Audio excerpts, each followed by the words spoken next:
fact, this fact has been stated here to tell the disbelievers of Mecca.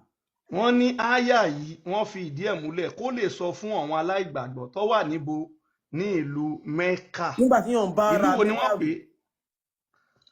So Tí ẹ yàn jẹ́ ká sọ̀rọ̀ MS tí bá sọ̀rọ̀ ń sọ pé gbogbo ayé ò ẹ lọ dìbò fún Tinubu. Ṣé mò ń bọ́ ọmọ China wí? Ṣé mo bọ́ ọmọ Japan wí? Ẹ máa rò nǹkan tó sọ náà. The funniest thing is Hasbunallah, the following verse tó tẹ̀lé àyà yìí, ìyẹn Quran 21 verse 108, ó wá tẹ̀síwájú. Kí ni nǹkan tí wọ́n fi rán Muhammadu tó sọ pé wọ́n rán sí gbogbo ayé yẹn? Say, what has been revealed to me. Ẹ̀yẹ́ kí n tiẹ̀ ṣú ẹ̀ ká Hasbunallah lè kà. Ìgbé kẹ́ ẹ lè rí. Ṣáwà sọpọ́ lọ́run ti wà nílẹ̀ Yorùbá, ṣó pé méjì ni. Ẹ wo Hasbunallah. Ọ̀yá. Kul ìwà nẹ́bí sọ fún ẹ pé innama yuha ilayya. Wọ́n rán Jìbìrìlù wá bá mi ní ẹ̀gbà wá ni pé annama ilahukum ilahun wahid. Pé dájúdájú olùrè yín Allah yín, òun náà ni olùrè ẹyọ kan. Fahal antum muslimun. Lẹ́yìn tá a sọ yìí, jẹ́sẹ̀ wá fẹ́ juwọ́lẹ̀lẹ̀ fún Allah àti Muhammad bẹ́ẹ̀ ni juwọ́lẹ̀lẹ̀. Ṣáwà pé Ọlọ́run ní méjì, ṣàpò Olódùmarè méjì mẹ́ta nílẹ̀ Yorùbá ni. Ṣé bí àwọn nílẹ̀ Lárúbáwá, àwọn ni wọ́n ní 360 deity tí wọ́n ń worship. Wọ́n jẹ́ Muhammad dẹ̀ sọ pé wọ́n rán òun sí wọn wípé Allah àwọn ẹyọ kan ni, kò kì í ṣe méjì, kò ń ṣe mẹ́ta, kò ṣe 300. So gbogbo ayé tó ń sọ ń bì, gbogbo ayé àwọn Lárúbáwá tí wọ́n ń sìn ju Allah ẹyọ kan lọ, òun náà ń bá wí, kò kan ọmọ Yorùbá. Ẹ̀yin ọmọ Yorùbá ẹ jí. So Mr. Looking for Salvation, ẹ lè gbóhùn sókè báyìí.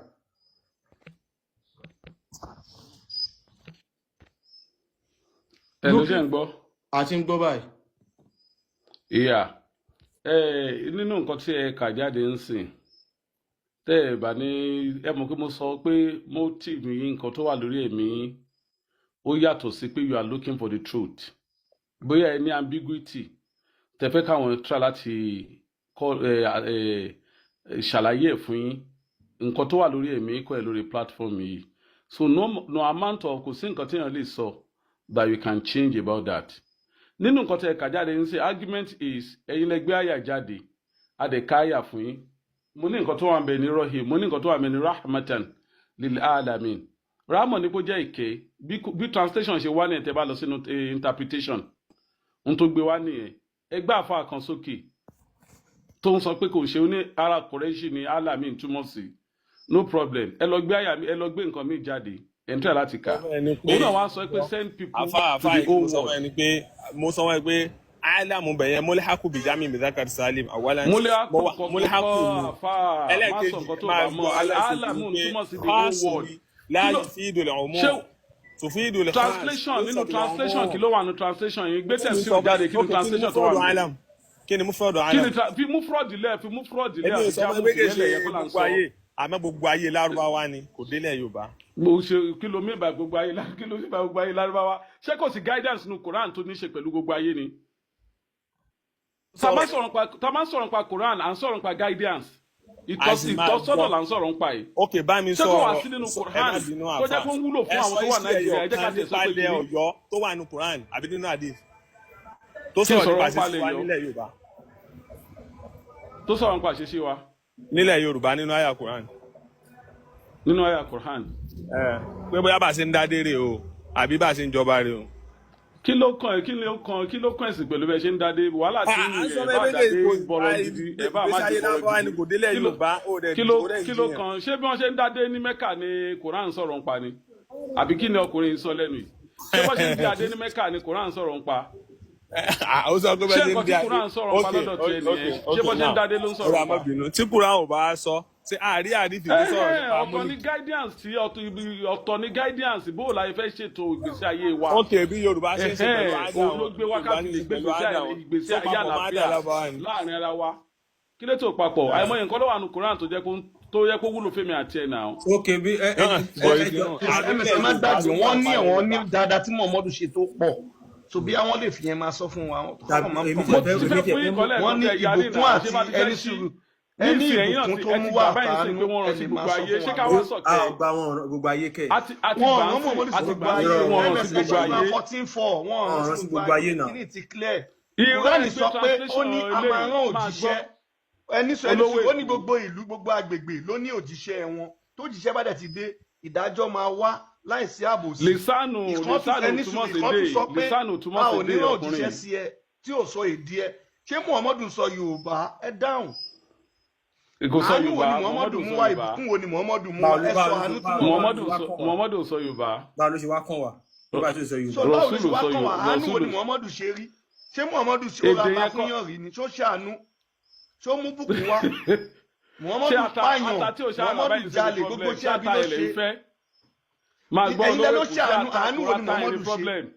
àánú wo ló ṣe kí ló mú wá ẹ jẹ́ ká sílẹ̀ lọ wá sínú súrátù nìsáì ẹ jẹ́ lọ sínú súrátù nìsáì tó bá kàn ilẹ̀ Yorùbá tí ó bá wá kàn ìwà rí báyìí. ó yá ká tó lọ nìsá ọkàn ilẹ̀ Yorùbá ẹ kọ́ fún 14 ló tó sá lọ ẹ̀ka Yasin àwọn gbé ilẹ̀ 14 Yorùbá. fọ lẹ́ olówó èkó ẹ wo gbé ilé ọmọ 14 Fúlàní fọ ni ọmọ tó ń sọ̀rọ̀ lẹ́nu lisanu túmọ̀ sí èdè lisanu kan ló ń jẹ́ èdè looking fẹ́ kéwù kò ṣe lisanu ń ṣe language. looking for investor this is Quran 36:6 ẹ bá wa ka eléyìí tẹ́ bá dé rí wọ́n lè bá yín kan lárúbáwá kẹtù. ẹ kà jáde mi ò àsùnwòn rà láìjẹ bá wa site ka mi ò ayá dá. yìí àsùnwòn láìjẹ wà ń bẹ̀. litunzira qauman láti kí àwọn ìjọ kan lọ máa unzira aba'ahum. máa ṣe sùúrù àfà ibo ló ti sọ pé àwọn ìjọ kan ibo ló ti rí yẹn. àkíni kọ́ ọmọ náà kíra ni náà wọ́n kíra ní kọ́ ọmọ yẹn náà ó dà ṣé kìí ṣe náà kíra ni. mọ̀ kan ẹni bí sọ lórí platform yìí. ẹ mọ̀ kan àsùnwòn là ẹ má bínú.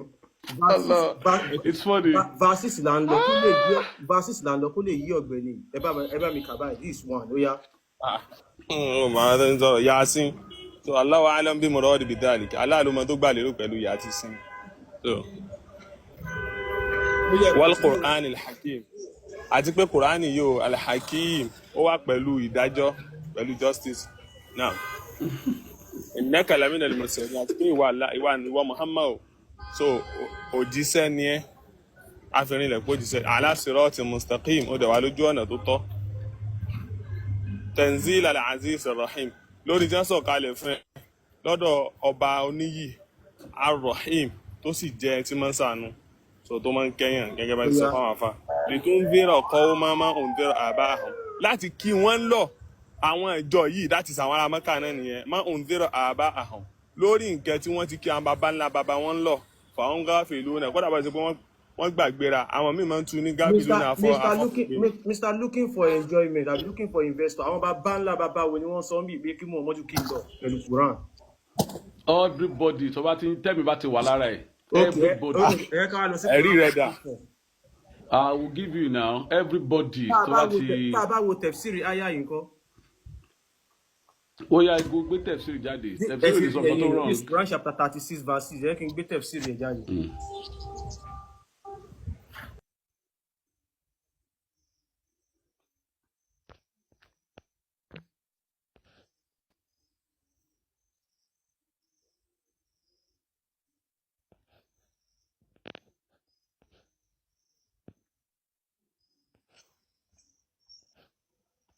lódò lẹni yìí ìgbàlẹ́ sọ pé lisa ò kì í ṣe èdè kò ń ṣe language ló ń sọ ń bẹ̀ yẹn.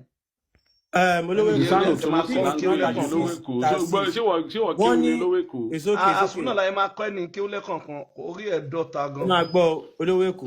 olówó èkó ponú ni ẹ àwọn ọmọ ẹgbẹ́ òbú lè orí ẹ̀ dọ́ta. ṣé o gbọ́ pé olówó èkó ṣe ń bú mi ní sèmi àti ẹwà ní ẹgbẹ́ ní olódò. Mr. looking for olódò ó sọ fún olówó èkó kó ṣe sùúrù. sà ẹ má bínú sà ó sọ fún àbúrò ẹ kó ṣe sùúrù. ẹ má bínú sẹ. tẹ̀fsìrì àyà yẹn la ti gbé wáyìí. wọ́n sin ẹlẹ́dẹ̀. tẹ̀fsìrì yẹn la ti gbé wáyìí ẹ máa gbọ́. ó ní that thou may warn by means of the Quran. ṣé wàá ń bẹ̀. that thou may warn by means of the Quran. wọ́n ní kí wọ́n ṣe ìkìlọ̀ nípa ti Kùránì. A folk àwọn kan the Quraysh. ṣé ń gbọ́ wọ́n ní àwọn Kùrẹ́ṣì.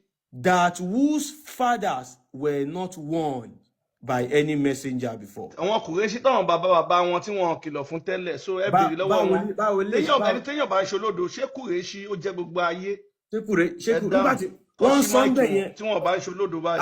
àsìbúnà ńlá ò sọ ń bẹ̀ yẹn pé nǹkan tó wà ń bẹ̀ yẹn pé gbogbo ayé ibẹ̀ yẹn gbogbo ayé àwọn kùrẹ́ṣì ni a tún mú jáde fún yín bíi pé wọ́n ní kó wá ṣèkìlọ̀ pẹ̀lú Quran fún àwọn ìjọ kan àwọn tí bọ́jọ́ pé kò sólùkìlọ̀ fún àwọn baba ńlá baba wọn tẹ́lẹ̀ àwọn wo àwọn kùrẹ́ṣì Quran 14:4 sọ pé a máa rán òjíṣẹ́ sóníkàlùkù. ẹ béèrè lọ́wọ́ àwọn wo ni wọ́n ti dá ọkùnrin ẹ béèrè lọ́wọ́ wọn ṣé gbogbo ayé ni Kùrẹ́ṣì. ó yá Mr. Looking bí for Kùrẹ́ṣì dẹ̀ láti wá MS àbí Kùrẹ́ṣì láti wá. ìgbà tẹ́ ti open mic mi ń sìn. àti ṣe MS ti open mic sọmọ mi ẹ Kùrẹ́ṣì wá ni tún wá kà. ní MS. ìgbà tẹ́ ti tún kà ìgbà tẹ́ ti ṣí kò ẹ ti MS ṣí ẹ sọmọ wá tún Kùrẹ́ṣì kà ni wá báyìí. ní. a ṣe Kùrẹ́ṣì o. ẹ jẹ́ kó bóyá MS sọmọ Kùrẹ́ṣì ni wá ní. bóyá Yóò wọn bá kùrẹ́ṣì ní wá. dúdú. yóò bá ní wá. báwo ni Yeah. bí ṣe wá kàn wá Yarubu ni kì í ṣe Yorùbá Yarubu. Ó ti fún yín. báwo ló ṣe wá kàn wá sir Mr. Looking for mo ń bọ̀ later mo wà ní program. Gbé mi sẹ́gbẹ̀ẹ́ kan kó mọ́ làálàá sí. lọ́lẹ́ ń sá lọ. èrò ń wà ẹni wà ń kọ́ ni. ó yá mo ń gbọ́. aṣọ ìpè MS mo ń gbọ́. ṣé ìran kùrẹ́ṣì ni wá ni. à ń ṣèrànkù Kùrẹ́ṣì àtàn. báwo ni gbogbo ayé ṣe wá jẹ́ báwo ni kùrẹ́ṣì wá jẹ́ gbogbo ayé. ó yá wá. no MS ẹ má ti dẹ̀kọ́ yìí o yẹn. ìgbà tẹ́ ká ya sí yẹn tí wọ́n ní kí Muhammad lọ kìlọ̀ fún wọn tí baba ńlá wọn wọ́n ní gbogbo ayé. wọ́n ní gbogbo ayé ló ń bá wí. òun náà ni. báyìí sìn àmọ́ wà mọ́ ẹni tó jólódo àwọn tó wá kọ Kùránì yìí àwọn mọ̀lẹ́bí Kùrẹ́ṣì wá ní àwọn Kùrẹ́ṣì ni wọ́n ń bá wí o kọ́ má bá yìí. kólówó èkó má ẹ dúró tí wọ́n lọ́rùn bẹ́ẹ̀ ká mú olódo ń sìn. ta ni wọ́n bá gbogbo ayé ni àbí Kùrẹ́ṣì. ó yẹ ṣẹ̀ṣẹ̀ wá kà báyìí kólówó èkó má tu ní Yorùbá o ẹ kà fún wa ká máa gbọ́ báyìí ń tẹ̀ ń kà.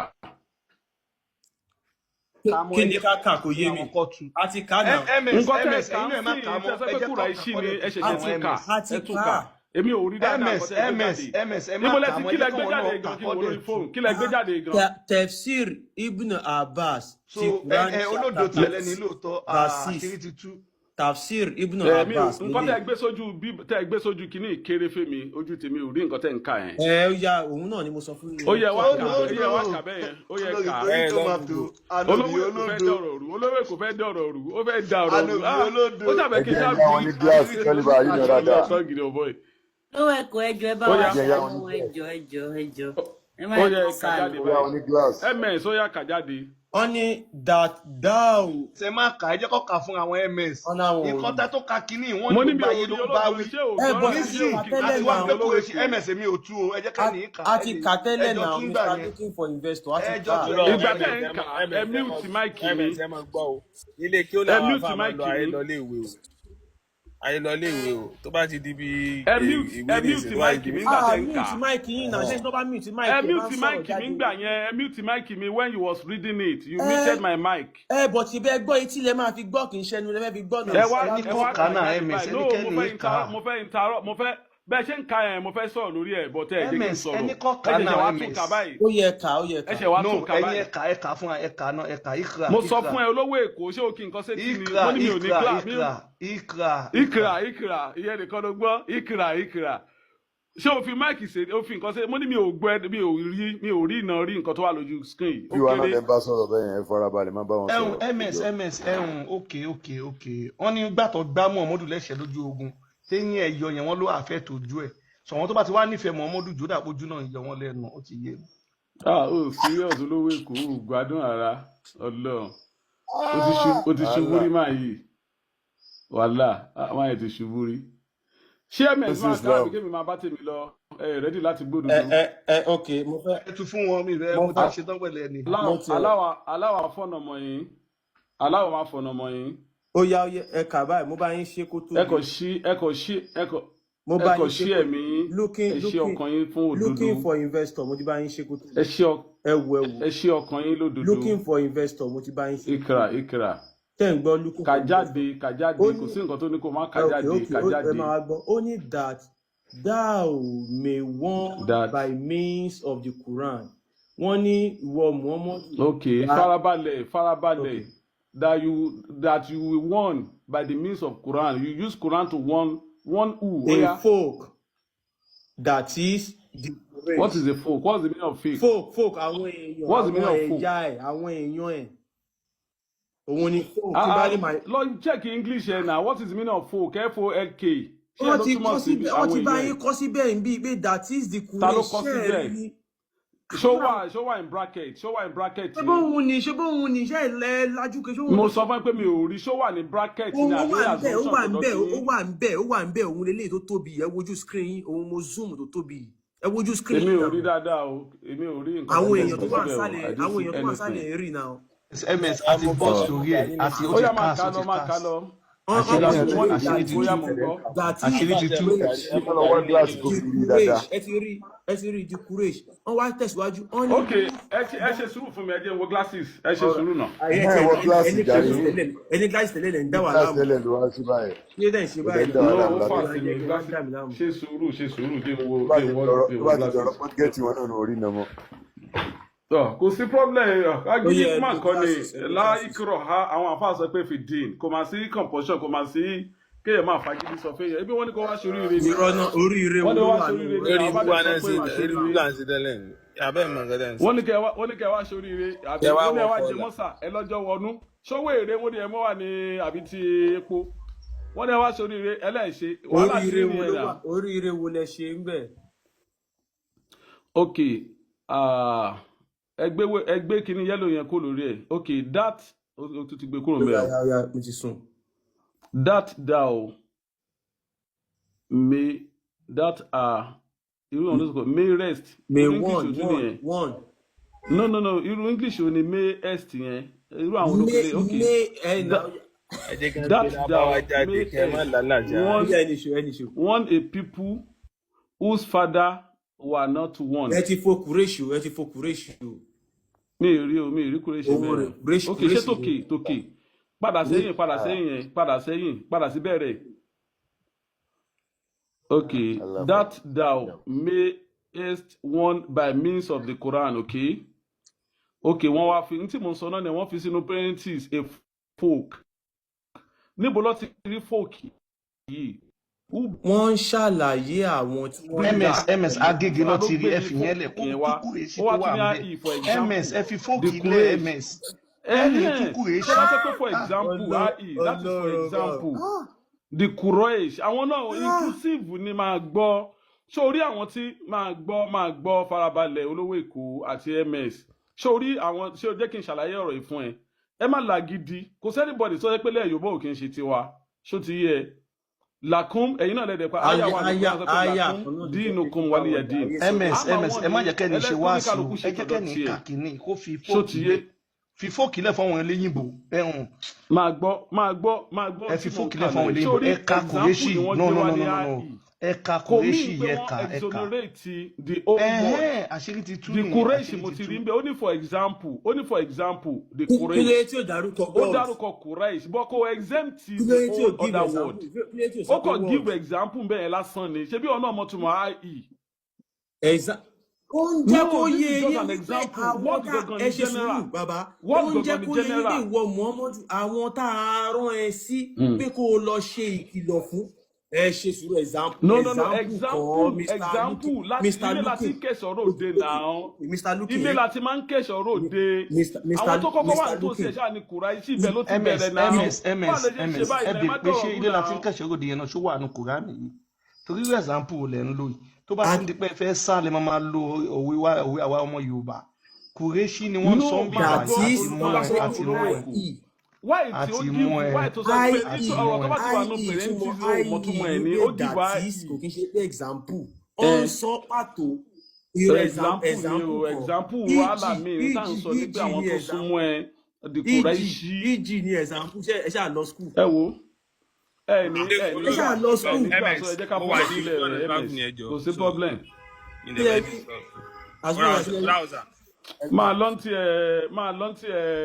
máa lọ ọkùnrin lárúbáwá yìí. ó bú mi ó ṣe wọn mọ́lẹ̀ Yorùbá. máa lọ. tí n bá fi lè lọ tó báyìí. ms àṣírí àfa ìtì tú kò mọ bó ṣe máa bọ́lẹ̀ lókun sí.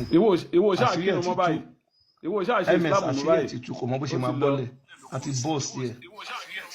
kò sí nǹkan ṣé bíbá lè gbogbo abẹ́ sùn ní ṣé gbogbo òní kò bíbá yìí ni a máa kúrò náà ẹ̀yin lẹ gbọ́rọ̀ náà mo ti ṣàlàyé àyà tẹ gbé jáde àyà tí wọ́n gbé jáde Ọ̀rọ̀ la fẹ́ gbọ́ sí. gbogbo ayé ni wọ́n rán rọ̀ṣúlù sí Ẹ sọ̀rọ̀ tẹ́ fẹ́ ká gbọ́. gbogbo ayé ni wọ́n rán rọ̀ṣúlù sí Ayé ó dẹ̀ wá pẹ̀lú ìkẹni ìkẹ́dẹ̀ wà a lot of ó ìkẹ́ wà yẹ ní fún wa Quran ní fún wa kẹtí Muhammadu ṣe ẹ̀yin lè fún yín gbogbo tapí ayé kẹtí ó bòmí yẹ fún wa ní kẹtí Muhammadu ṣe fún gbogbo ayé ká kọ́ntínú báyẹn.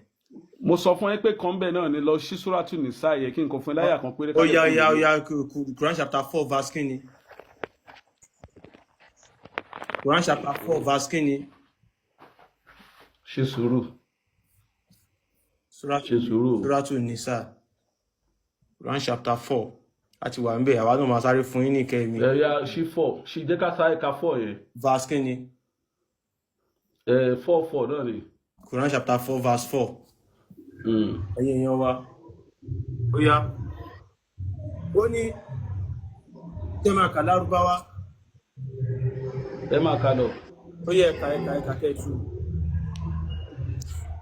ok nínú èdè lárúbáwá nìsáì obìnrin tí èèyàn bá fẹ́ ló jẹ́ nìsáì ó ní wà á tún nìsáà sọdùkọ́ọ̀tì ìnà ó yá ẹ̀ka.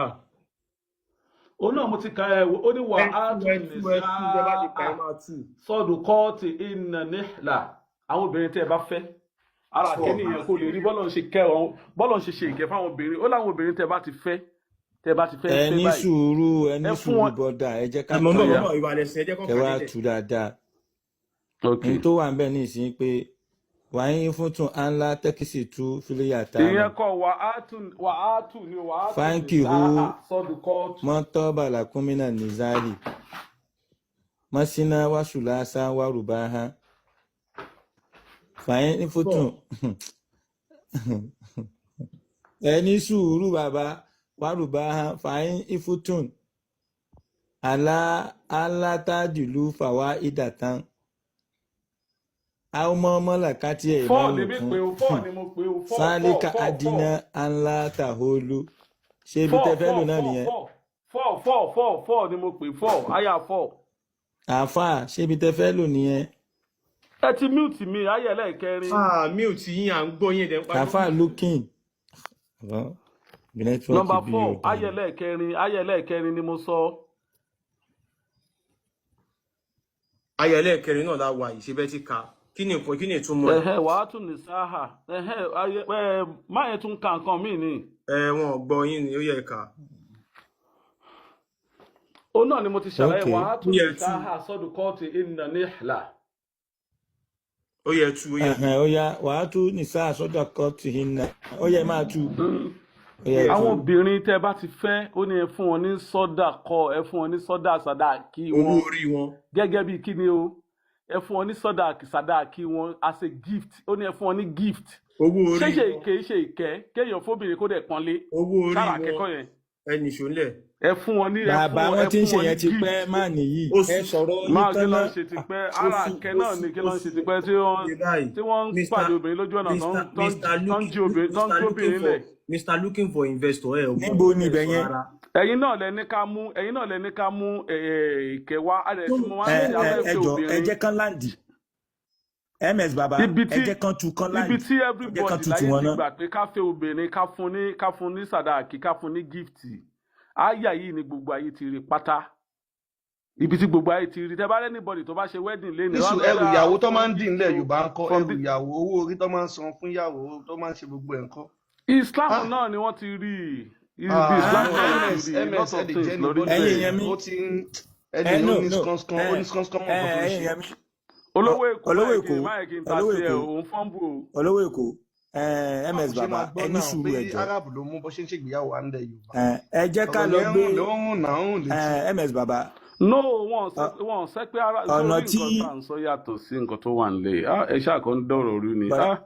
bọ̀dá looking ṣé àyà yìí lè fẹ́ fi hàn wá pé ìkẹ́ wà nínú Muhammadu Mukewa ṣáyà yìí nìkan lè fẹ́ mú wa. ara àkẹ́ náà ni ó sì pọ̀ gan mo kàn fẹ́ fi yẹn wọ̀nyí sọ́dọ̀ obìnrin ni ṣé lẹ́yìn nìkan ni àbí ó ti tó ẹ wá ní sùúrù. ẹ fẹ́yàwó ẹ máa fún gift ni wọ́n ń pè lówó onísọ̀dàkì ẹ fún ní gift. ẹ ní sùúrù ẹjọ ṣe ẹ jẹ́ kí wá tú àyà yẹn látòkè ẹ jẹ́ ká tú àyà yẹn látòkè ẹ̀yin ìyàwó ẹjọ torí Ọlọ́run ẹ jẹ́ ká tú àyà yẹn látòkè ms baba àyà yẹn gẹ́gẹ́ ẹ jẹ́ ká tú látòkè.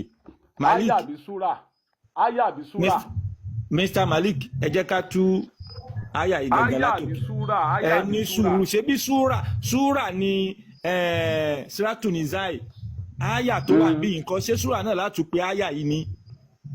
ẹ ṣe bí wàá tún náà lójú ẹ ń bẹ. Ẹ ní sùúrù ẹ ní sùúrù Mr. Malik ṣe wà bẹ́ẹ̀ yẹn.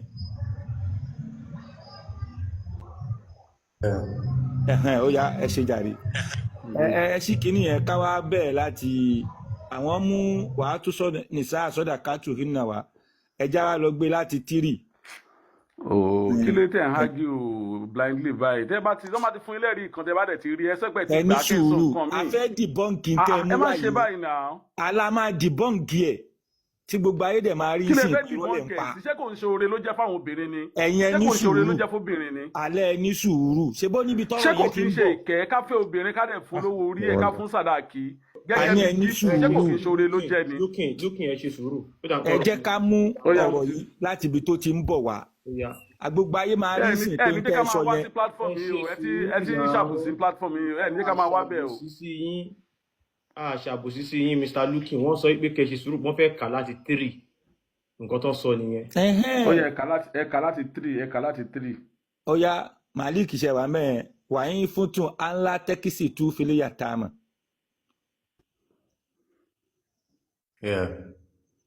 Tẹ́ bá ń páyà pé ẹ̀yin lè ṣe déédéé àwọn yàtámọ́ àwọn ọmọ òrukàn fáńkì hu mọ́tò bàlàkúmínà nìzáhì.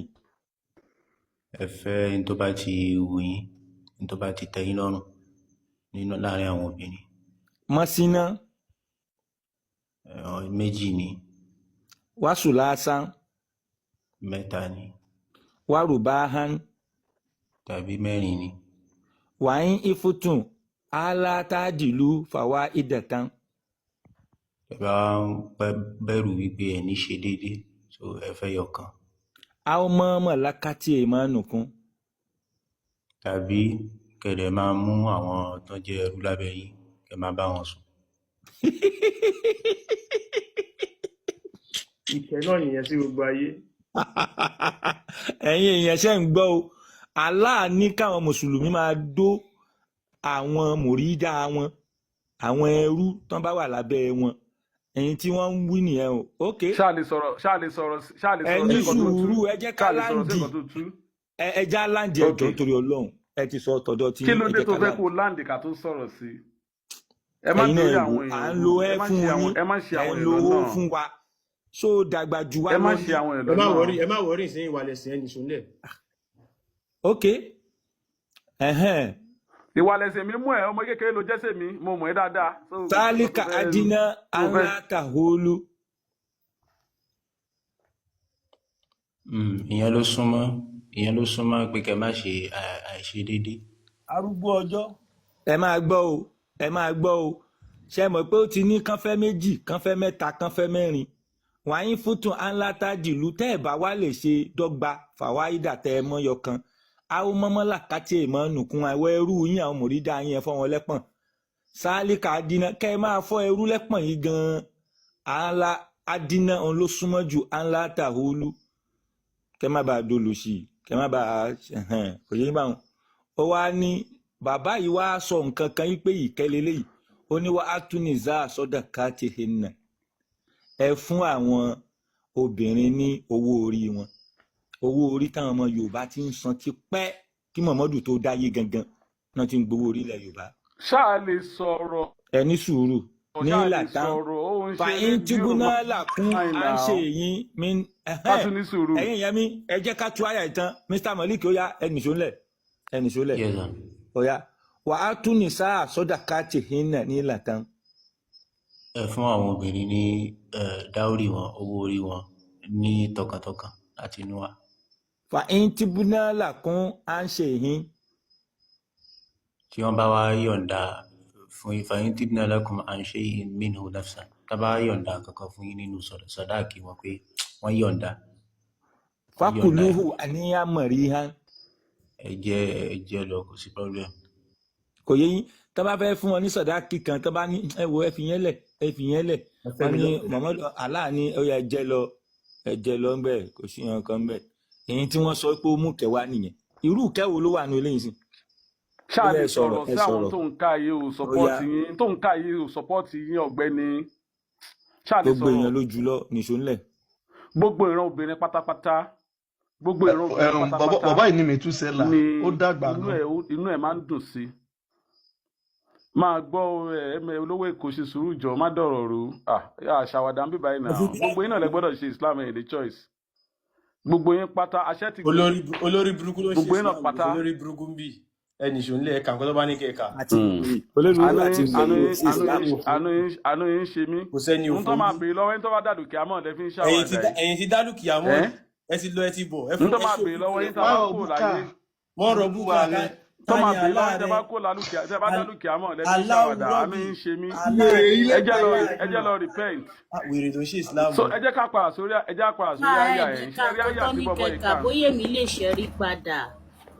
ẹ ṣe àǹtí mi lè kájàre mi ní wáyé tì ṣe rí àyà tí bọ́bọ́ yìí kà the beginning of it ẹ̀rí pé ó dá wa padà sókè ẹ fẹ́ méjì ẹ fẹ́ mẹ́ta ẹ fẹ́ mẹ́rin tó wá sọ pé wàyín kiftum alla ta'dilu fawahidatan ọ̀rọ̀ yẹn náà ìsí ìkẹ́ náà ló tún jẹ́ fún èmi àti ẹ tó bá jẹ́ pé ìtumọ̀ ọ̀rọ̀ yìí bá yé wa ni torí pé ẹni tó fẹ́ ṣe déédéé láàrin àwọn obìnrin àwọn àáfàá sọ pé ó gbọ́dọ̀ ní nǹkan méjì lọ́wọ́ orí ló dẹ̀jẹ̀ á ní owó lọ́wọ́ á dẹ̀ tún ní ẹpọ̀n àwọn àáfàá ní nǹkan méjì tó gbọ́dọ̀ ní nìyẹn. kí ló tí ọbọ rẹ rìn báyìí. ẹnì ṣọlẹ mo gbádùn yín Islam àfi bí Muhammadu 72 virgin yìí ṣá. a ní owó lọ́wọ́ owó àwọ̀ àkúkú sí ìgìrì àwà á dẹ̀ tún lẹ́pọ̀n obìnrin ò ní problem á jókòó sínú ilé á máa jẹun á dẹ̀ máa ṣeré ẹ̀ nọ́mà nínú yàrá without any problem. ṣùgbọ́n tó bá ti ní lọ jókòó ẹlẹgbẹ́ jẹ́gẹ́dẹ́ máa wá gbọ́ obìnrin wá yọ̀ǹda nínú ìkẹ́ obìnrin wá yọ̀ǹda pé ọkọ tèmi. àwọn mọ́mọ́ làkàtì ìmọ̀ nùkún ẹ má fò ẹ tú yẹn ìwọ náà tú yẹn àwọn mọ́mọ́ làkàtì ìmọ̀ nùkún kí ló sọ mbẹ́. wọ́n ní ẹja ní sí. máa gbọ́ n tó sọ níbí báyìí àwọn tó bá sọ pé àwọn sórí ó bá sọ pé àwọn mọ́lákàt àìmọ́ nìkún tó bá sọ gbólóhùn yẹn fún ẹ ṣé obìnrin làwọn náà jẹ́ ni àbí wọn kì í ṣobìnrin. Down question yẹn ṣóbìnrin làwọn náà ní àbí wọn kì í ṣobìnrin. sọ̀rọ̀ sókè gbẹnu sí máìkì tún tó wà bẹ́ẹ̀. gbẹnu sí máìkì obìnrin làwọn náà jẹ́ àwọn náà ní bùkátà sí kan gbowó sàdáàkì. so ìkẹ́ náà ló sì ń jẹ́ fáwọn náà. ìkẹ́ ni ẹrú èèyàn kíyàn máa mú. ókè máa gbọ́ tó bá sọ pé ẹrú máa gbọ́ tó bá sọ pé ẹrú ni wọ́n ṣé àwọn ò gbọ́dọ̀ fẹ́ ọkọ táwọn àfi jáde kó láyé. ìwọ lè má pè ní kẹ tí ẹni tó bá fẹ́ ẹrú tó dẹ̀ fún sàdáàkì ẹ̀ inú obìnrin bẹ́ẹ̀ máa dùn ní pé olúwa ṣeun o lágbájá ìfẹ́ mi ó mú mi kó lóko ẹrú. ṣé n tí àyà yẹn ń sọ nìyẹn ni Mr. Malik ẹ̀yin lẹ tú kinní yìí ṣé n táyà yìí ń sọ rè ni tí bọ̀bọ̀ yìí wá parọ́ lókè. ohun tí Malik tú nìyẹn náà ẹ má dọ̀rọ̀ rú náà tí Malik tú nìyẹn. ẹrú ní fẹsẹ̀ aláàlẹ́ sọ̀rọ̀ yìí pé ní sùúrù máa nìyí looking ní sùúrù gbogbo ẹ̀yin tẹ́ ń gbọ́ wa ẹ máa gbọ́ gbogbo wọn ló jókòó sábẹ́ ní àlàyé ní sùúrù níbi tá a wà yìí ọ̀dà ní sùúrù níbi tá a wà yìí president ó wá bá wa sọ̀rọ̀ gbogbo ẹ̀yin ọkùnrin Nàìjíríà o ẹ fẹ́ ìyàwó o ẹ lè fẹ́ méjì ẹ lè fẹ́ mẹ́ta o tẹ́ ẹ bá wá lè ṣe ẹ fẹ́ yọ kan àwọn ọmọ ọ̀dọ́ yín náà house help yín náà ẹ máa là wọ́n lẹ́pọ̀n solóríire ló sọ̀rọ̀ bẹ́ẹ̀. kó tó di pé ó lè la anybody lẹ́pọ̀n ó gbọ́dọ̀ fẹ́ wọn náà ni. ibo ló sọ ń bì pé kọ́ fẹ́ wọn ọ̀nà ló jìn ẹrú ní bàbá o ẹrú ní bàbá ọ̀nà ló jìn ẹrú ní bàbá. ẹ wo ẹ̀yin yẹn mi mo ti yàn dá ọ̀bọ̀ ìfún. ẹrú náà òun náà máa ní claimant ẹnìkan tó máa sọ pé lágbájá yìí ni ẹ má dọ̀rọ̀ òru alábòsí ni ẹ má dọ̀rọ̀ ẹrú. kò sí àbòsí kan. tó ti yé ìran obìnrin ànísáì abẹ́ obìnrin ni gbogbo wọn wà ni wọ́n jókòó sí. kò sí wàhálà ẹ bá wa ká 44. so ẹgbàá lọ́wọ́ kan pé ìkẹ́ wà tí Rọ̀súlù mú wá ẹ má jiyàn ẹ sọ nǹkan míì. tó ti yé yín ká máa bá yín. ẹ bá wa ká 434 ebi kúrò àwọn alọ́dọ̀ yín nìsáà náà ṣáà ní 34. ẹ̀yin pípọ ẹ̀ ń dèmí lẹ́ẹ̀dọ́ àmọ́ 434. ẹ má wọrí àwọn èèyàn ti rí nǹkan tá a fẹ́ rí ẹ bá wa kó sí Quran chapter 434 súrátù nìsáà náà ni ẹ ṣe. 29 lélẹ̀ 30 ok kí ló wà ń bẹ̀. ẹ̀ka. ṣó ni àrìjálù qawwamuna 'ala an-nisa. ẹ̀kìn bọ́ síbẹ̀ wọ́ Quran chapter 4 verse 34 Suratul Nisa òun náà ni òun ni àrìjálù ẹ̀ka. ẹni tí utep sì sọ nípa àwọn ọkùnrin tí túmọ̀ gbé wá nípa àwọn ọkùnrin. àwọn ọkùnrin ó ní òun ni àrìjálù pé gbogbo ọkùnrin pátá qawwamuna 'ala an-nisa àwọn ni wọ́n jẹ́ protector. Wọ́n jẹ́ protector fún àwọn obìnrin gbogbo ìran obìnrin pátápátá. So kí la fẹ́ fàjáde ń bẹ̀ o. tí káyàdé lẹ́ẹ̀dẹ̀ ní kí la fẹ́ fàjáde iṣẹ́ ti káyàdé. ó ní bímọ ó ní pẹ̀lú àwọn tó ṣe pé fadallallahu ba'dahum àwọn lákan wà tí Allah subhanahu wa ta'ala tó ṣe fún apá kan lórí àwọn apá kejì. Ó wá sọ pé wa bima anfaqu min amwali nípa kí ó níná nínú àwọn ọ̀rọ̀ tí wọ́n fún wọn ọlá kan wà tí Allah ò ṣe fún àwọn tó bá ń ṣe bẹ́ẹ̀. Ṣé wọn náà o tún ti rí ànádà ìké ṣé wọn náà ti gbé wá o ti rí kẹ́ mi báyìí tí o tún ti rí kẹ́ mi tálà ò gbé wá. ẹ̀ka kínní níṣòro. wọ́n sọ pé fasọ́ọ̀lì hàtú kí ló fẹ́ fàjáde níbi ilé ìjà lóde ẹ̀ka ayàdílẹ̀ náà. kí ló fẹ́ fàjá kí ló fẹ́ fàjáde níbẹ̀ ìkẹ́sìpọ̀ ń bẹ̀ máa ń sọ ibi tó ń lọ ń bẹ̀ ká mọ̀ ibi tó ń lọ ń bẹ̀ ní kò jẹ́ ká mọ̀ ibi tí mò ń lọ ibi. ilé tàǹkà lókè ò gbá wọlé òní àmà kàdíṣù ibo ló lọ ń bẹ̀. ẹ̀ka ayà yẹn délẹ̀ sẹ́ ẹ̀ka délẹ̀ náà. ibo ló fẹ́ lọ ń bẹ̀. ibi tí mò ń lọ sí wà sálẹ̀. ibo ló fẹ́ lọ ń bẹ̀. ibo ń bẹ̀ sódì á lọ bẹ̀ dàrẹ́. ibi wàkúwàkú ṣàìṣàì náà tó wà sálẹ̀ yìí mò ń lọ. ibi tó ń lọ ni wàdìrìbò náà ibi tó ń lọ ni àbí. ẹ ṣáàṣẹ ti débẹ̀ ni.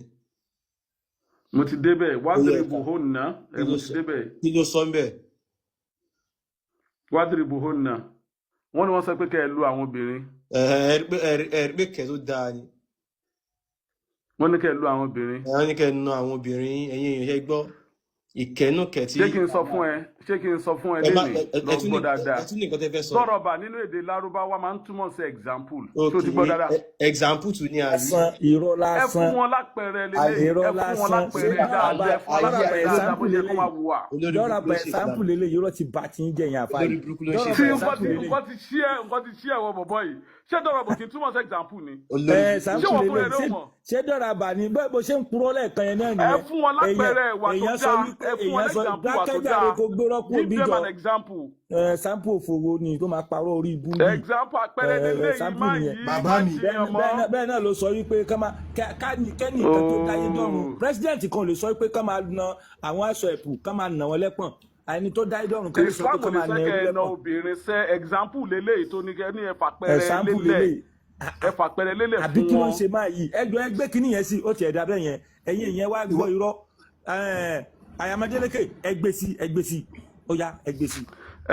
kí gbogbo ayé máa gbọ́ ẹ̀yin yẹn ẹ lọ ka Kùránì ẹ lọ sí Kùránì yìí ó yá máa kọ ẹ yá kàdélẹ̀ wádìrí burúkú náà. àní wádìrí má sálọ máa yí wá wò wádìrí burúkú náà. ó ti fẹ́ sálọ.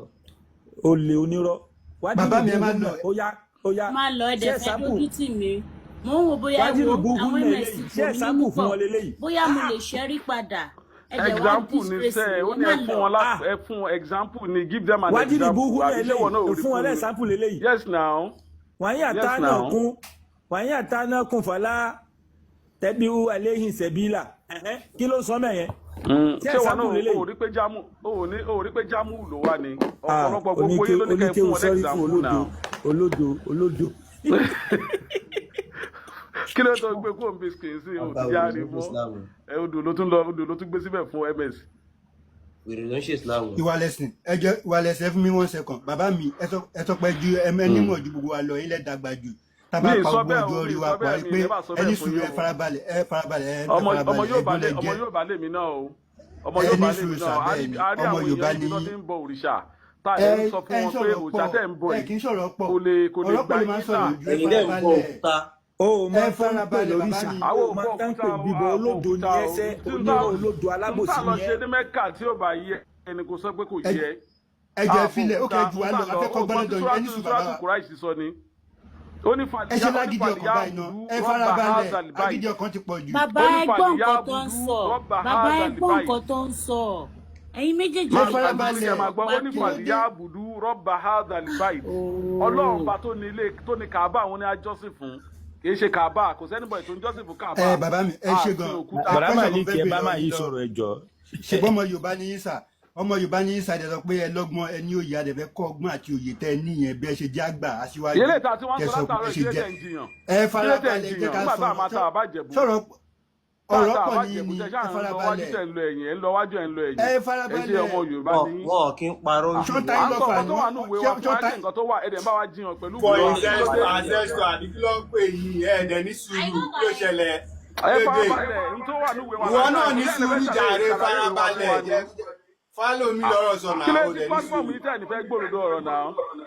ìwọ náà ní sùúrù ó fara ẹ̀ balẹ̀ báyìí. ó kù sí lọ́wọ́ o. èyí parọ́ ti fẹ́ sá lọ. Kí mo fẹ́ sọ̀rọ̀ sí màmá wòye ìrántí àbá ti gbọ́ tèmi màá dákẹ́ màmá wòye ìrántí náà. ṣé máa jẹ́ kí n sọ̀rọ̀ lọ́dà mi ṣé máa jẹ́ sọ̀rọ̀ ẹ farabalẹ̀ ẹ̀gbọ́n lè jẹ́ ọ̀rọ̀ yóò bá jáde ẹ nímọ̀ àti pé ti lọ Saudi wọ́n ti fún yín ṣéèkì wọ́n ti fún yín làbíbù wọ́n ti fún yín làdáni gbogbo òye lọ́wọ́ ẹ farabalẹ̀ ẹni sùúrù ìmọ̀ tẹ́wá kọ́ wọn ń sìn afẹ́ lẹ́ẹ̀ni kò yẹ èmi gan fẹ́ gba Islam. ẹ wo ẹsọ ẹ máa sọ dátà tèmi ti ń ṣẹ́jú jàre dátà tèmi ti ń ṣẹ́jú o. ok ṣé ọmọ Yorùbá tẹ jẹsẹ ní Yorùbá ni ṣó bá làákàyè mu kí Allah sọ pé kẹ máa bá ẹrú yín sùn ṣó bá làákàyè mu kí Allah sọ pé kẹ máa lọ ìyàwó yín. kéèyàn tó fẹ́ bá sùn ó gbọ́dọ̀ fẹ́ ìwọ ẹ̀ gangan tó bá ní ṣàbòsí fi ijọ́ tí wọ́n ti jọ́ tó máa tó dáyé fi búra pé o ò tí ì bá obìnrin sùn láì tí ì sanwó orí ẹ̀rì fi búra. Ta ló ń bá yín sọ à ń sọ yé ẹ̀ ń sọ bí. Islam ló jẹ́ kó yé wa pé anybody tó máa jẹ́yàwó wàá kó fún lówó orí ẹ̀ náà ṣé kò wá tí wàá ṣe ti mu tramadol ni ṣe mu tramadol alẹ́ ni díwé bẹ́ẹ̀ yín ṣe báyìí kò yé mi kọ́ṣọ̀ mú bẹ́ẹ̀ lọ́wọ́ yín ẹ̀ ń sọ ọ̀gbẹ́ni wo jẹ́ kí máa bá wọn torí wọ́n pé sọ̀rọ̀ jàre. mo ní ṣó lẹ́sẹ̀ sí kéèyàn máa bá ẹrú sùn bẹ́ẹ̀ sọ ọmọ Yorùbá ní ṣó lẹ́sẹ̀ sí kéèyàn máa bá ẹrú ẹ̀ sùn. mi ò bá ìsọ̀rọ̀ ọ̀tọ̀ ní nǹkan tá à ń sọ̀tọ̀ ní owó ọkọ̀ tó wà ń lẹ́yìn ẹni pé ẹ̀fẹ̀ dáhùn question ẹni pé ọ̀rọ̀ Muhammed àtànábì kò ní làákàyè gbogbo bẹ́tẹ̀ ká kò ní làákàyè ọmọ Yorùbá dẹ̀ lẹ pè yín ṣé nǹkan tó fẹ́ ká máa practice lórí ilẹ̀ wa lélẹ̀ ká máa kó bá sùn fún àwọn ẹrú wa kọ́ máa kó bá sùn fún ẹrú obìnrin sọ pé tó bá ń bọ̀ òun sùn ó jà burú fún àbí obìnrin sọ pé tó bá ń bọ̀ òun sùn àbúrò ló jẹ́ fóun.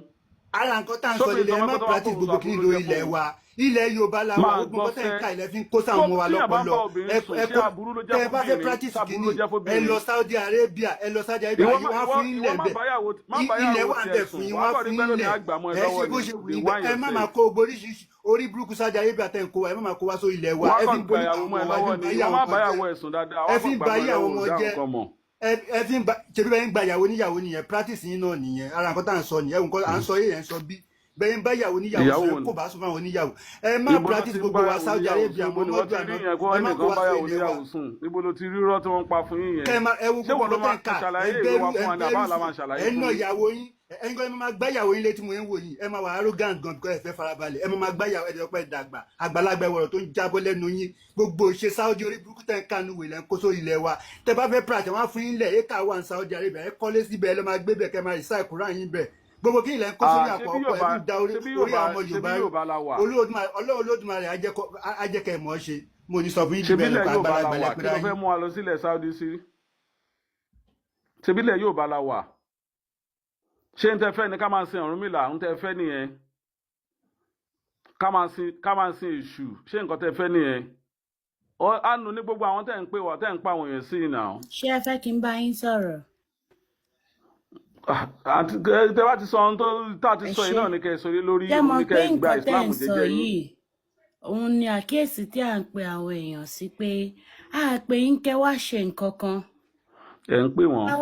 ẹ ní sùúrù ẹ̀yin lẹ sọ pé kí n sọ̀rọ̀ ń ṣe ẹ tún fẹ́ kó sí mi lẹ́nu ẹ má bínú. tẹ bá ti ń sọ nǹkan tó yàtọ̀ sí àti gbọ́ program yìí kò ṣe ní náà. you should allow me speak first. à ń wà lórí FIP tá a sọ̀rọ̀ náà so láti jọ ìmọ̀ ilé gan tí a kò bí àbọ̀bọ̀ yìí bá gbé mi wọlé mi ní interest màá kọ́ máa wà ní comment section àlejò máa jù síra wa àjọ máa jù síra wa tẹ bá ti ń sọ̀rọ̀ tó bá ti ṣe màmá dá yín lóhùn ó yá.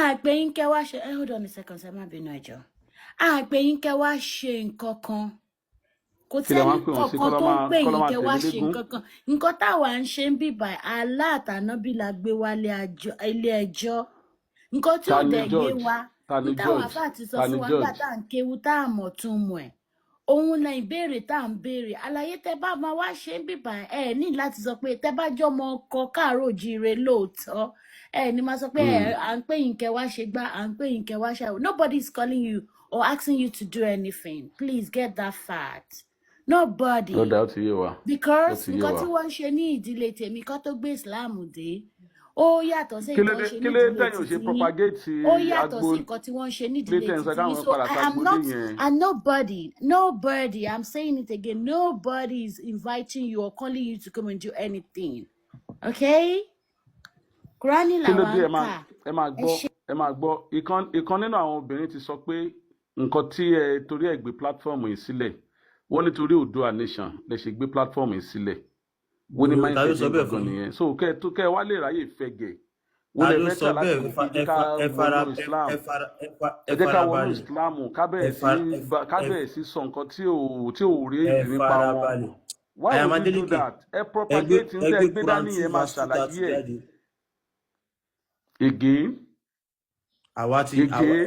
nígbà tá a tẹ̀ sọ pé wọ́n ràn mọ́jú kó jẹ́ ìkẹ́ fún gbogbo ayé ṣé mọ̀ pé àwọn ọ̀kẹ́ tó ń dárúkọ yìí tẹ̀ ń mú jáde ṣé mọ̀ pé ilẹ̀ lárúbáwá ni àti jẹ́ kó yé yín pé Muhammadu wọn ò rán sí ìran míì kọjá ìran lárúbáwá náà nǹkan tẹ ẹ ti ka áyà kan ẹni Muhammadu sọ pé kán máa bá àwọn ẹrú kán máa bá sùn ẹ sọ pé ìkẹ́ ni èmi kọ́ mo sọ bẹ́ẹ̀ fún mi sọ pé ẹrú mi sọ pé ẹrú ẹni tí yàn bá fẹ́ ẹni tí yàn bá fẹ́ mi sọ pé ẹrú ló sọ kó máa fẹ́ mi sọ bẹ́ẹ̀ fún yín o kò sí mi bá sọ máa ni mo sọ o so stop lying that is the lie what I didn't say don't say it. ẹ ṣe sùúrù nínú àyà tẹ́ gbé wá ó wà nínú wípé àwọn tó bá jẹ́ ẹrú yín ẹ lè bá wọn sùn ó dẹ̀ wà nínú àyà yẹn pé kẹ́ ẹ máa san owó orí àwọn ìyàwó tẹ́ ẹ bá fẹ́ àwa dẹ̀ ti ń san owó orí kò sí nǹkan tó kan àwa Muhammadu kọ́ ló sọ pé ká máa san owó orí ó ti wà nínú àṣà àti ṣe tiwa táwọn bàbá ńlá wa ti ń ṣe kán tó bí ìran Muhammadu so ìyẹn irọ́ lásán ni kò kàn wá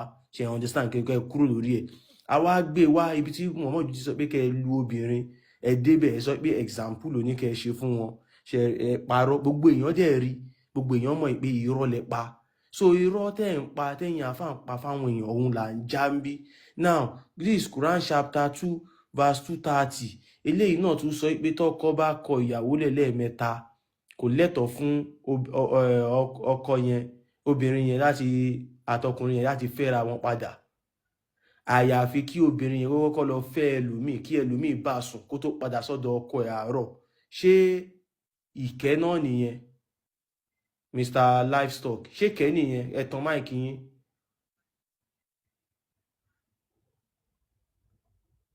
ẹ̀tàn máìkì yín Mr. Livestock. ṣé bẹ́ẹ̀ ilẹ̀ mute ẹ̀yin tẹ́ mute ẹ̀ náà ló yẹ kẹ́ ẹ̀ mute ẹ̀ tẹ́ bá ti jẹ́ ká sọ̀rọ̀ a máa mute yín náà tá a bá sọ̀rọ̀ tẹ́ ń kó sí wa lẹ́nu ṣé kẹ́ nìyẹn àlá ni obìnrin tẹ́ bá ti kúnlẹ̀ tẹ́ bá fẹ́ fẹ́ padà tó lọ. ó yá ṣẹ̀ṣẹ̀ sọ báyìí nígbà tó ti ọ̀nù mi yẹn ṣẹ̀ṣẹ̀ sọ tún ọ̀rọ̀ yẹn sọ padà. nǹkan tó wà ń bí ni wípé ọkọ àtìyàwó ló bá kọra wọn lẹ̀ lẹ́ẹ̀mẹ́ta wọ́n jà ọkọra wọn lẹ̀ lẹ́ẹ̀mẹ́ta wọ́n tún wá fẹ́ fẹ́ra wọn padà àlá àti Muhammadu sọ pé àwọn méjèèjì wọn ò lè fẹ́ra wọn àyàfi kí obìnrin yẹn kí ó lọ fẹ́ ọkùnrin míì kí ọkùnrin míì kó bá sùn. awakọ̀ ọkùnrin. ẹni tí wọn bá bá sùn kí ló máa ṣẹlẹ̀ sí mo fẹ́ bí ẹ ń question ẹ má ṣàbùsí o ẹni tí wọn bá bá sùn kí ni end result ẹni tá à ń bá sùn bí ẹ ò lè sọ. ṣé mi rò pé ṣé ń gbọ́ mi dáadáa ṣá. o ti ní pé o ti ní wọ́n ní kó bá sùn mo gbọ́ nǹkan tó ń sọ. nǹkan tí mo ẹ ṣe sùúrù. wọ́n ti kọ́ra ọkọ àtìyàwó ti kọ́ra wọn lẹ̀ bẹ́ẹ̀ ni àbí bẹ́ẹ̀ kọ́. bẹ́ẹ̀ ni. ọkọ àtìyàwó ti kọ́ra wọn sílẹ̀ òkè tọ́mọ méjì bá padà wá rí wọn ó wá ní òkè wọn ò lè fẹ́ra mọ́ o nígbà tó ti kọ́ra wọn lẹ̀ àyàfi. ẹ ṣe sùúrù wọ́n wá parí ìjà wọn ò wá lè fẹ́ra wọn mọ́ wọn ò lè padà fẹ́ra wọn mọ́ àyàfi kóbìnrin yẹn kọ́kọ́ lọ lé ọkọ kan náà. àyàfi kí obìnrin yẹn kọ́kọ́ lọ lé ọkọ kan náà. bẹ́ẹ̀ni. kó lọ ṣe sùúrù ms kó lọ sílé ọkọ kan náà kọ́kọ́ mi lọ fẹ́ bẹ́ẹ̀ náà bẹ́ẹ̀ kọ́. ọkùnrin kó fẹ́ kì í ṣe pé kó fẹ́ nìkan kó bá a sùn. ṣé wọ́n lè fẹ́yàwó kó má bá sùn ní máa yìí. a ṣe wàá kọ yẹn sílẹ̀. ṣé o lè fẹ́yàwó kó má bá sùn ní. ẹ farabalẹ̀ kẹ́kẹ́. tó bá wá fẹ́ obìnrin tó bá bá sùn kí ló máa mú jáde ṣé kò ní bímọ fún ẹ ní. ṣé ìgbọ́ yóò bá nǹkan tá à ń sọ ni. ẹ farabalẹ̀ kẹ́ lísìn ọkọ àti ìyàwó ti fẹ́ra wọn wá jà. yes. wọ́n wá. àwọn tẹ̀ ń gbé wá o lè favour yín. ẹ farabalẹ̀ kẹ́ lísìn. ok. wọ́n wá jà àwọn méjì tí wá ṣètù padà pé ọmọ ti wà láàrin wọn ṣètù kò ṣe pé in case ọmọ fẹ́ ṣètù ni wọ́n sọ. nǹkan tẹ́ ń sọ iṣẹ́ amọ̀kọ́ tá à ń sọ náà. ó mọ nǹkan tó ń sọ ms farabalẹ̀ kí n ṣàlàyé ẹ̀ fún ẹ ṣé bó ti give ọ̀rọ̀ jẹ́ kó tí ní kí n sọ̀rọ̀ jẹ́ kí n ṣàlàyé nǹkan tí mo gbọ́ yé nínú tó kà í sílẹ̀. ẹ̀yin kọ́ lè máa sọ pé nǹkan tó wà ní ọkọ àti ìyàwó ti kọra wọn báyìí sìn. wọ́n ti kọra wọn. wọ́n ti jọ fẹ́ra wọn wọ́n dẹ̀ ti kọra wọn. wọ́n wá fẹ́ fẹ́ra wọn padà. ọkọ ti bá tiẹ̀ lọ ìyàwó ti bá tiẹ̀ lọ. wọ́n wá fẹ́ fẹ́ra wọn padà. listen condition tí wọ́n lè fi fẹ́ra wọn padà. condition tó lè fi fẹ́ra wọn padà ni pé tó bẹ́ẹ̀ kẹ́ ẹ fẹ́ra yín tẹ́ ẹ bá fẹ́ra yín láì ṣe wípé obìnrin yẹn ó bá ti lọ ní ọkọ kan ẹ̀yin méjì lè fẹ́ra. Are you telling me? Ṣé rí Allah ó ń lo ikimọ̀ fún àwọn èèyàn lórí ọ̀rọ̀ yìí ni. Ikimọ̀ wèrè wo ló ń lò bẹ́ẹ̀ yẹn sà? Tóbìnrin yẹn bá dé ọ̀dọ̀ ọkùnrin tó gbádùn tó fẹ́ tó san sàdáàkì ẹ̀ torí pé ọ̀ràn yàn ni kó san sàdáàkì obìnrin tó fẹ́ fẹ́ ó san sàdáàkì ẹ̀ lọ́dọ̀ àwọn òbí ẹ̀ ó dẹ̀ gbà sílé ó ń fẹ́ ó ń bá sùn dandan ni kó lóyún. Ṣó máa gbóyún kúrò lọ́dọ̀ ẹni asọ́pọ̀ lọ sọ́dọ̀ ọkùnrin tó kọ́kọ́ fẹ́ tẹ́lẹ̀ ni. Irú àwọn èèyàn wo làwọn tó ń ṣe kò lè ráyè fẹ́ nìyẹn mọ́. That is the fact. Mr. Looking. Kò lè fẹ́ ni ẹ mọ́ máa yí ẹ accept kẹ́ kó lórí irọ́. Mr. Looking. Adé accept kẹ́ kó lórí irọ́ máa yí bó ṣe rí nìyẹn. Accept that. Mr. Looking, ẹ jẹ́ kí brain yín ẹjọ́ má bínú ẹ jẹ́ kó ṣiṣẹ́ náà. Ẹ jẹ́ kó ṣiṣẹ́ ẹjọ́. Pẹ̀lú tí mo sọ fún ẹ yìí. Ẹ kò ṣiṣẹ́. Pẹ̀lú tí mo sọ fún ẹ yìí sí ẹ máa yìí. Mr. Looking kò ṣiṣẹ́ ó yẹ mute. Ẹ mute fún ara yín. Ok, mo ń bọ̀. Ẹ ṣe ọkọ àti ìyàwó wọ́n fẹ́ra wọn àwọn méjèèjì wá jà wọ́n náà wọn ò fẹ́ra wọn mọ́ wọ́n tún wá fẹ́ parí ìjà àwọn méjèèjì fẹ́ parí ìjà wọ́n fẹ́ fẹ́ra wọn padà wípé òkè ọmọṣà ti wà láàrin wa kájẹ fẹ́ra wa padà.